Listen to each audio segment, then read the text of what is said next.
Hi guys, so I had a really good question asked to me about gift giving this week, and I'm just gonna kind of go over this in a couple brief segments for you guys, okay?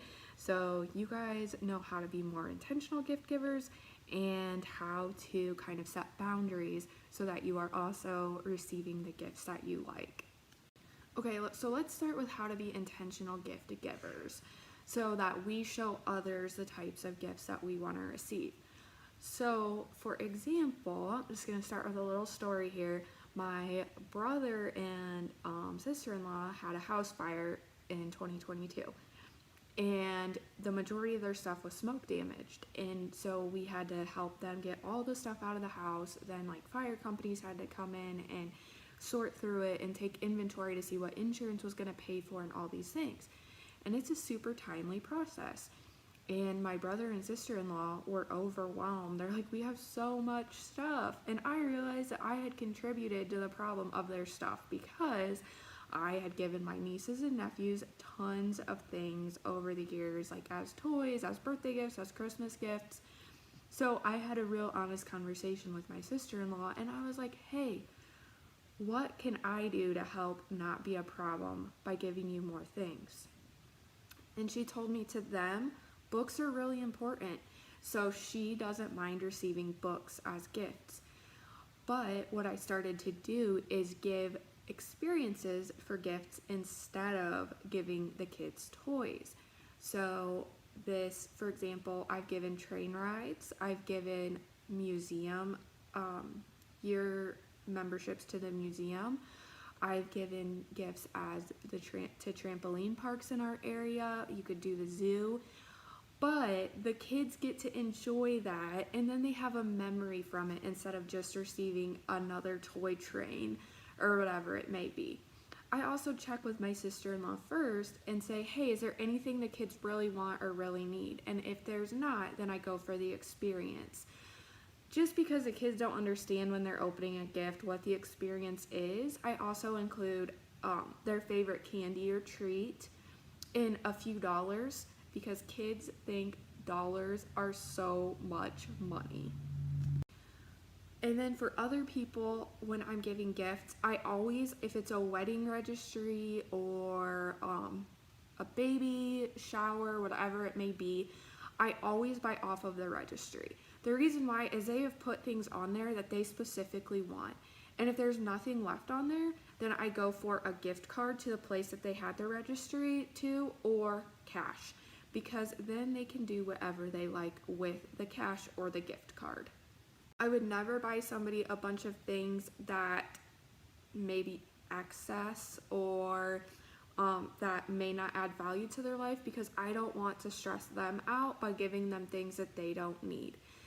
To some people, a gift card or cash may seem really impersonal, but to me, getting or giving a gift that is just going to add stress and clutter to somebody else's life is actually, to me, more harmful and more impersonal. So I'm just going to talk about how we do gift giving in our house. So me and my husband actually do stockings for each other for Christmas. That's it. So if it can't fit in a stocking, then you probably aren't going to get it. This year, there was a little exception. There was some pullouts, like wood pullouts that I really wanted. And so my husband did buy me 2 of those wood pullouts from Menards and give those to me as a gift. Otherwise, it's gift cards to our favorite restaurants or stores, candy, treats, things like that that we wouldn't always buy for ourselves, but is a treat to the other one. And so that is what we give each other for gifts, a lot of consumables, so that we can give each other a gift that we actually need and that is a treat for us. So for my son, what I do, he's 13, so you get my drift about Santa. But I ask him some things that he really wants for Christmas or his birthday. And I have him send me 5 things he really wants. Now, he might not get all 5 things, because let's be honest, sometimes they're like $500 each, and I have to remind him, hey buddy, let's pick some things that are more in the price range. And then I always give him clothes, because he always needs more clothes. He's constantly growing, and I also do a pair of shoes. So he gets clothes, shoes, and then a couple gifts that he wants. He also gets consumables that are a treat to him, so like candy that I might not buy, or he loves beef jerky.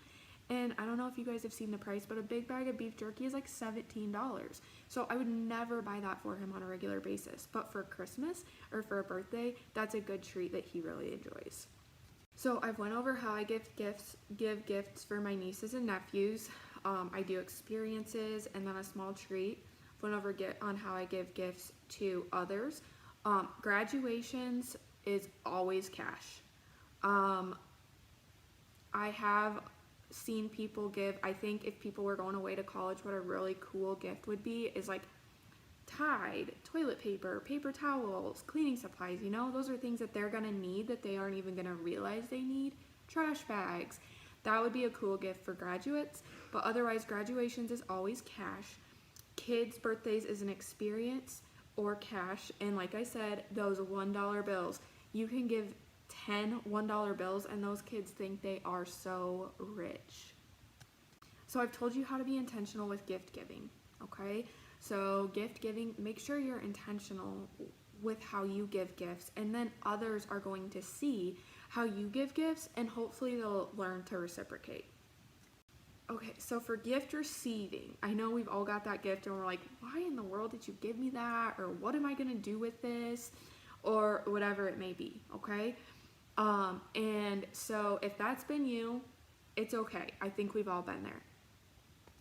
Some tips if you're trying to really declutter your home or have a more clean, organized space is tell the people who are most likely to buy you gifts, your family, aunts and uncles, grandparents for your kids, whoever it may be, tell those people, hey, if you can be blunt with them, be blunt with them. Say, we are going to live a lifestyle with less. So I would appreciate if you give my kids these things, okay? Or if you're going to give me something that I need, okay? So if you can be blunt with them, be blunt with them.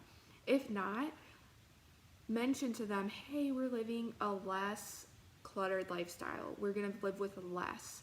And so just keep reminding them that you are trying to live with less, so that is in the back of their mind. Also, for example, with my mom always wants to know what to give me for my birthday. And so what I do is as I think of something that I wouldn't buy myself, but that I really want, I add it to my Amazon wish list. And pretty much you can buy everything on Amazon that I would ever want.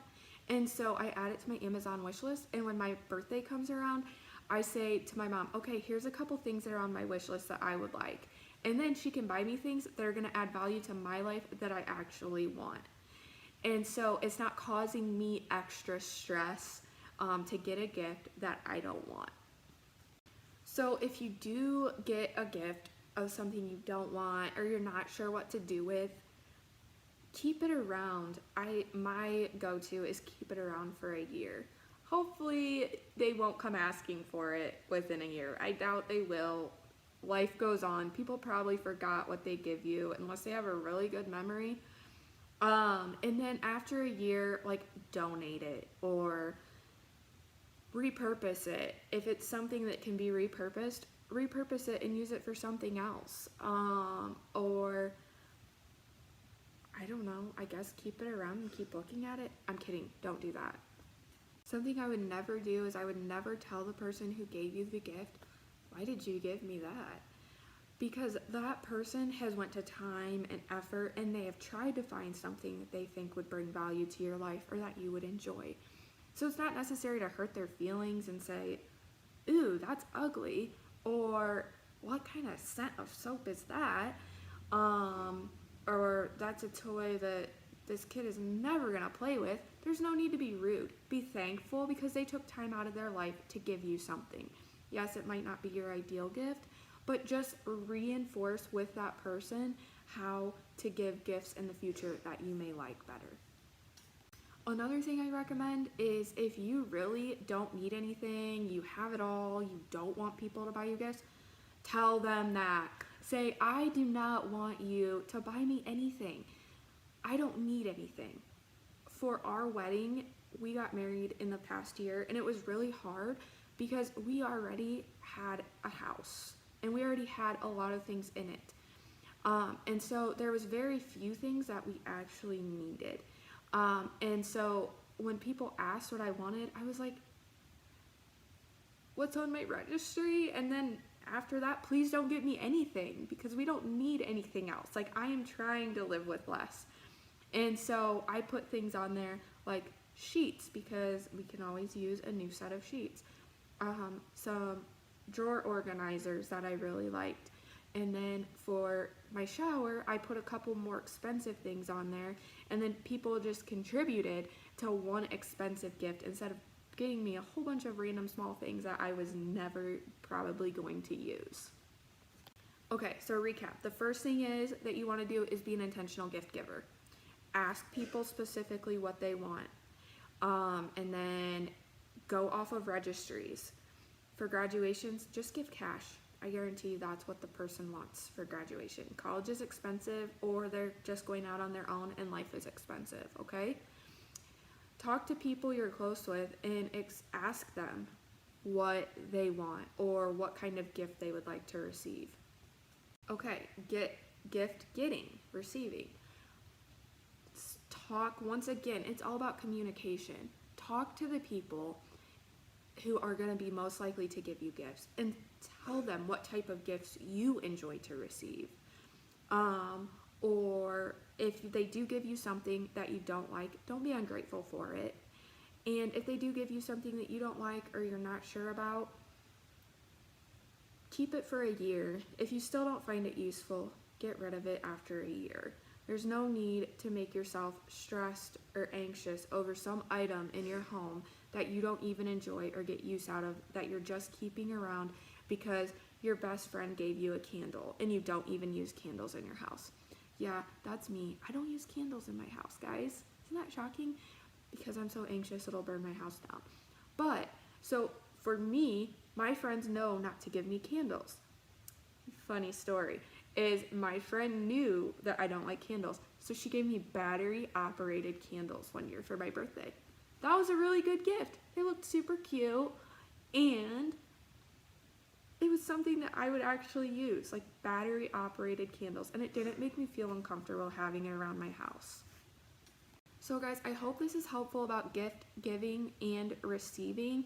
I think if you start with being intentional about the gifts you give, you'll start to notice that the people who also buy you gifts will start to be intentional as well. Just have honest conversations with them. It's really important to do that. And if you want the minimalists, I love the minimalists. But if you have time, I think they have like a 3-minute video on gift giving and receiving on YouTube. And it's a really good 3-minute watch.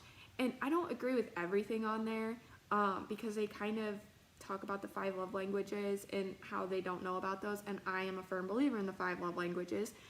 But they do have some really good points in that 3-minute video. So you guys should check that out because it's just good to hear it from another person. And they are minimalists and they live a minimalist lifestyle. And just to hear what they've done over the years. So thanks for listening. I hope I've given you some really good tips on gift giving and receiving. Please like and subscribe. It really helps me.